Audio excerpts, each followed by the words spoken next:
దేవుని మన స్తోత్రాలు మీ అందరి కొందనాలు. దేవుని మాటలు విందాం కొద్దిసేపు.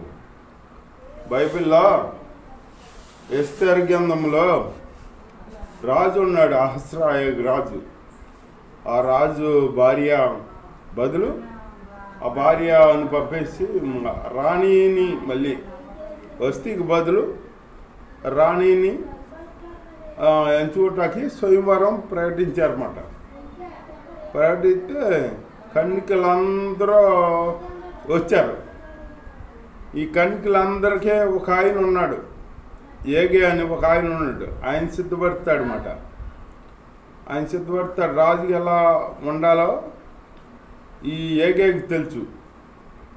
అట్లా సిద్ధపడతాడు అన్నమాట. ఒక ఆవిడ ఉంది, ఎస్తేరు అని ఉంది. దీనిరాలు. ఆవిడ తల్లిదండ్రులు లేరు, తండ్రి లేడు, బాబాయ్ మొద్దికయ్య పెంచుకున్నాడనమాట. ఆవిడి దీనిరాలు అన్నమాట. ఆవిడ కూడా వచ్చింది, రాజు ఆస్థానానికి వచ్చింది అన్నమాట. వచ్చి ఇలా అందరితో ఆవిడ కాడ ఉంది. వీళ్ళందరూ ఏంటి, ఏగే అలంకారం చేస్తుంటే ఇలా మాకు ఎక్కువ అలంకారం కావాలని ఆ లోక అలంకారాలన్నీ అలంకరించుకుంటున్నారు రాజుకు నచ్చాలని. ఈ ఎస్తేరేముంది, నాకు లోక అలంకారం వద్దు, నాకు ఏగే నిర్ణయించిన అలంకారం తప్పితే ఏమీ వద్దు నాకు ఎగస్ట్రా అని వేస్తారు. ఏగికి అప్పచెప్పు అన్నమాట. ఏగే అంటే పరిశుద్ధాత్మ దేవుడితో సారస్వం అని చెప్పాను కదా. పరిశుద్ధాత్మ దేవుడికి అప్పచెప్పుకోవాలి మనం. అప్పచెప్పుకుంటే అప్పుడు యేసయ్యకి ఇష్టమైనట్టుగా మనం సిద్ధపడతాడు. అట్లాగే మనం పరిశుద్ధాత్మ దేవుడికి అప్పచెప్పుకోవాలి. అంతేగాని మనం వెళ్ళి మన ఇష్టం నెరవేర్చుకోకూడదు, మన ఇష్టానుసారంగా ఉండకూడదు. అక్కడ దేవుడి సన్నిధికి వెళ్ళామంటే భయభక్తితో ఉండాలి. భయభక్తులతో ఉండి దేవుడు పరిశుద్ధాత్మ దేవుడు ఉన్నాడు మనతో అని మనం భయభక్తులు కలిగి ఉండి మనం ఆత్మలో ఆనందిస్తూ దేవుణ్ణి ఆరాధించి మహింపరచాలన్నమాట. దేవుణ్ణి ఎప్పుడైతే మనం కనపడుతున్నామో అప్పుడు పరిశుద్ధాత్మ దేవుడు మనలోకి వస్తాడనమాట.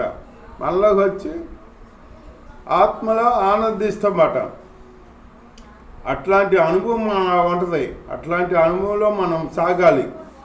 అంతేగాని మన ఇష్టానుసారంగా నాకు అవి కావాలి, ఈ కావాలి, నాకు అలంకారం కావాలి, ఈ అలంకారం కావాలి అని మిగతా వాళ్ళు అన్నట్టు అనకూడదు. మనం అనకూడదు. ఇప్పుడు సేవకుని పెట్టారు, దేవుడు సేవకుని పెట్టాడు. ఏగే బదులు సేవకుని పెట్టారన్నమాట. ఆ సేవకుడు ఆరాధనలో నడిపిస్తాడు. ఆయన ఎలా నడిపించాడో అలాగే నడవాలి. మనం నడిచి దేవుడి కొరకు కనిపెట్టాలి. ఆశతో ఎదురు చూస్తే ఆశపడ్డ ప్రాణాన్ని తృప్తిదార్చే దేవుడు యేసయ్య. తృప్తిదార్చే దేవుడు. మనం ఆశ కలిగి ఉండాలి. ఆశ లేకపోతే మనల్ని ఎవరో అసలు దేవుడి కాడు దీవించడు. ఆశ లేకపోతే ఆశ కలిగి ఉండాలి. అలా దేవుళ్ళు మనం దేవుడి స్తోత్రం హల్లెలూయా. దేవుడి కార్యాలందు ఆసక్తి కలిగి ఉండాలి. మనం దేవుడి సన్నిధిలో భయభక్తులు కలిగి ఉండాలి. దేవుడు ఉన్నాడు అని అది ఇంటికాడే ప్రార్థన చేసుకోవాలి. ఏంటంటే నేను సన్నిధికి వెళ్తున్నాను, ప్రభు మీ ఇంటికి వస్తున్నాను, నన్ను అలంకరించు, పరిశుద్ధాత్మ దేవ అలంకరించు, యేసయ్యకి ఇష్టమైనట్టు నన్ను అలంకరించు, సహాయం చేయమని ప్రార్థన చేసుకోవాలి. మనం అట్లా ప్రార్థన చేసుకుని మనం వెళ్ళాలి చర్చికి. వెళ్ళి అట్లాగా మనం ఆసక్తి కలిగి దేవుడి అందుకు ఉండాలన్నమాట. ఆసక్తి లేకపోతే మనం ఎన్నాళ్ళు వెళ్ళినా అంతే, వెళ్తామాత్మే కానీ ఏమి ఫలభరితం ఉండదు, ఏమి ఆశీర్వాదం ఉండదు, ఏమి ఆత్మీయ జీవితంలో ఎదిగే జీవితం ఉండదు మనకి. దేవుడి సన్నిధికి వెళ్ళామనుకో, దేవుణ్ణి మనం గణపరిచే బిడ్డలుగా ఉండాలి. దేవుని అందు ఆసక్తి కలిగి ఉండాలన్నమాట. ఆసక్తి కలిగి ఉంటే ఆశపడ్డ ప్రాణాన్ని తృప్తిపరుస్తాడు దేవుడు. అట్లా మనం అట్లా ఉండాలి. దేవుడు ఎందు ఆత్మతో సత్యంతో ఆరాధించే బిడ్డలుగా ఉండాలన్నమాట. అట్లా ఉండాలి. కానీ మనం లోక బిడ్డల్లో లోకాసుల్లో ఉండకూడదు. ఇక్కడ అక్కడేమో పరిశుద్ధ ఆత్మని ఎగురుతాము, ఇంటికి వచ్చాము, ఇంకా పంపుల దగ్గర గొడవ పడతాం. ఇది పరిశుద్ధాత్మ కాదు. ఎందుకు అవుద్ది? నువ్వు పరిశుద్ధాత్మ పొందుకున్నావంటే నీ నోట ఆశీర్వాదమే పోతుంది, కానీ శాపవశం రాదు. బూతులు సరస్వతులు ఈ దేవునికి పనికిరావు, దేవునికి పనికిరావు మాట. మనం అట్లాంటివి ఉండకూడదు. మనలో యథార్థంగా జీవించాలి, యథార్థంగా ఉండాలి. అవునంటే అవును, కాదంటే కాదు, అట్లా ఉండాలన్నమాట. అవునంటే అవును, కాదంటే కాదు, అట్లా ఉండు.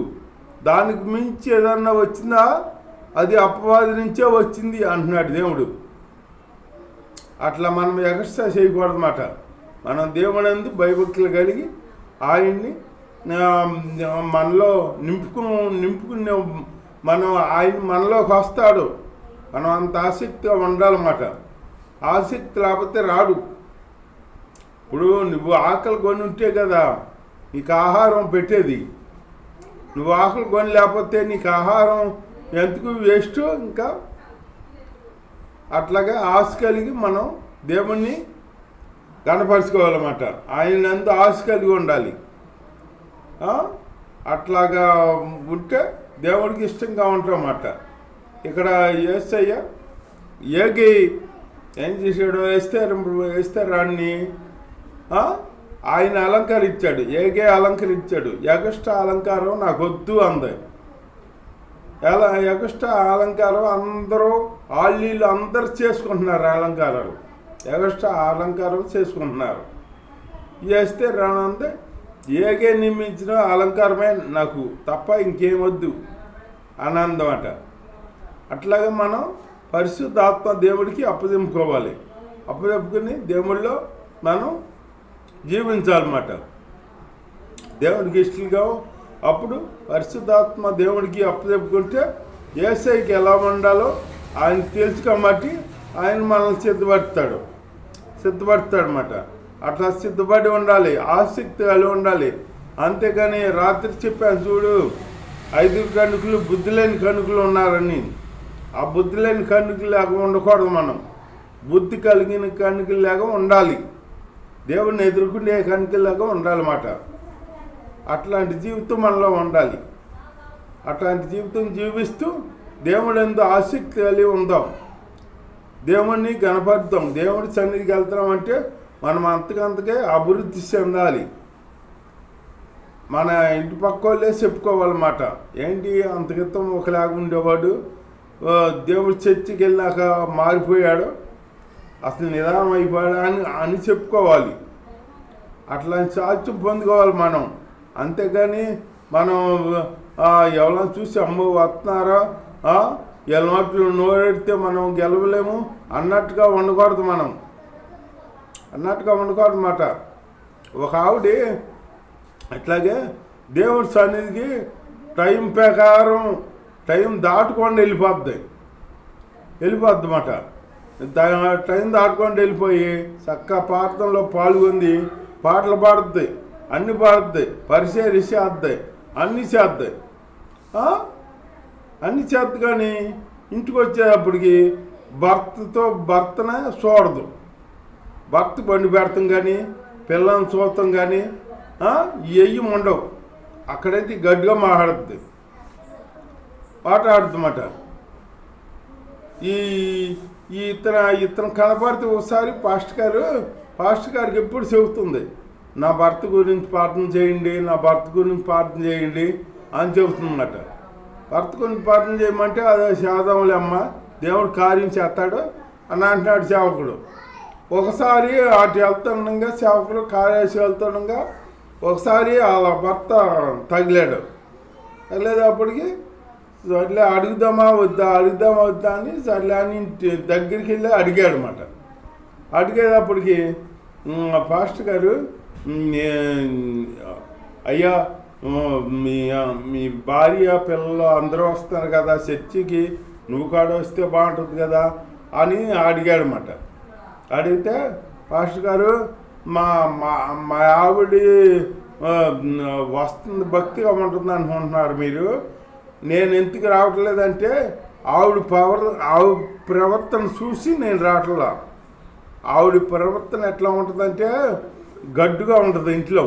అదేమంటే ఏంటి నువ్వు చర్చికి వెళ్తావు కదా ఇంత మాట్లాడతావు ఏంటంటే అది ఇక్కడ ఎత్తురమ్మన్నలే చర్చి ఇంటికాడే అదే ఇదే అంటుందన్నమాట.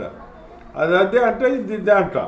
అట్లా ఉంటే మనం మొఖాన్ని ఉమ్మేస్తాడు యేసయ్య. నువ్వు ఉంటే ఎచ్చగాడిన ఉండు, లేకపోతే చల్లగాడిన ఉండు. నువ్వు ఎచ్చుకున్నావనుకో నీ మొఖాన్ని ఉమ్మేస్తా అంటున్నాడు యేసయ్య. అట్లా ఉమ్మేసే ఎంచుకునే వాళ్ళగా మనం ఉండకూడదు. యేసయ్యని గణపరిచి ఉంటూ మనల్ని చూసిన వాళ్ళు యేసయ్య బిడ్డ అని చెప్పుకోవాలన్నమాట. ఏంటి మన క్రియలు సరిగ్గా ఉండాలి, క్రియల్లో చూపించాలి.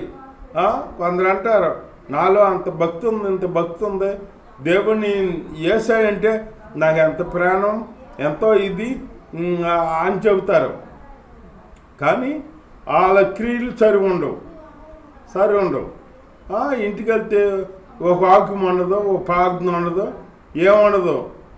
పక్క వాళ్ళను అడిగితే అమ్మో ఆవిడా అతను అమ్మో బాబు మేము గెలవలేమంటారు అన్నమాట. అట్లాంటి విధిలో వండుకోవాలి మనం. మా పక్క సాక్ష్యం ఉండాలన్నమాట. అట్లాంటి జీవితం జీవిస్తూ దేవుళ్ళో ఆత్మీయంగా జీవిస్తూ దేవుళ్ళో ఎదుగుదాము. దేవుడు ఇచ్చిన మాటలు దేవుని దీవించరు కాక. ఆమేన్.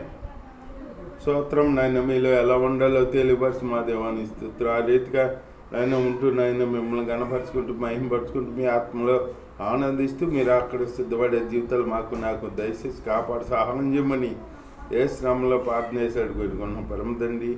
ఆమె సహాయం చేస్తున్న స్తోత్రం చెల్లిస్తున్నాం పరమ తండ్రి. ఆమె తండ్రి అయిన దేవుడి ప్రేమ కుమారుని నిష్కిజ కృపా పరిశుద్ధాత్మ అనుసరి ఇక్కడ చేరి నాకు లోకలో సకల పరిస్థితులు తోడై నడిపించిన గాక. ఆమెన్.